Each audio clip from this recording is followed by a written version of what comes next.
There are key times during illness when children may need to have direct conversations more than at other times. I think communication should be open and ongoing throughout the illness, but certainly at the time of diagnosis, you need to make sure that your children are getting the information they need to understand what's happening from day to day, sometimes from hour to hour. If the disease progresses, if there's a scan and there's more tumor on the scan, the child does need that information.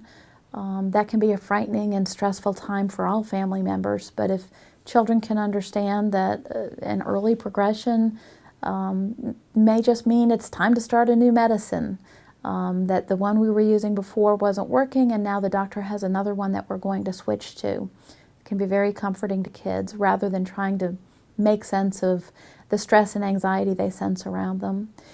If a patient, a parent with a brain tumor, experiences significant changes in behavior and personality, children need information and support around those changes. So that's another time during the illness if there's a significant change really in what we call neurocognitive or physical functioning. It may be that a parent suddenly needs to use a walker or a cane or a wheelchair.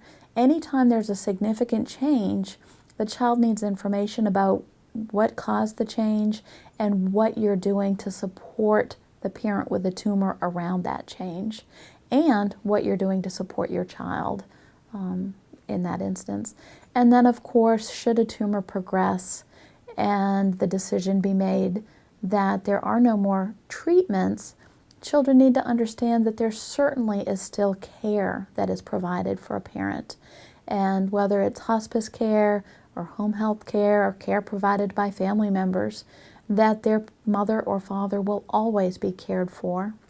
And children do need to be prepared for an imminent death. But depending on a child's age, the timing will be different. A high school student can understand that a parent will likely die from a tumor, weeks to even 2 or 3 months in advance, if that's known. School-age children, a little shorter time than that, maybe a month or so ahead of time. Of course, this is all very hard to predict, but you can only do your best to make this judgment. Preschoolers are tricky because they don't need information that far in advance. Really, 2 to 3 days, a week at the most ahead of any event is the amount of time a preschooler really needs for information. But what's challenging is that things happen earlier than that. So dad may be admitted to hospice 3 months before he dies, but the child may not need to know that he's dying until a week or so before, because when you tell a preschooler that someone is dying, they're waiting for it to happen any minute. Soon to a preschooler means today, tomorrow, very soon. So with that age group, it can be very challenging to balance what they're overhearing with what they need to know at their developmental stage. And that's a balancing act. And sometimes it's a challenging one. But you can do your best to give your child information, to address what's changing, and to give them information that they need to know about their parents' condition and life expectancy.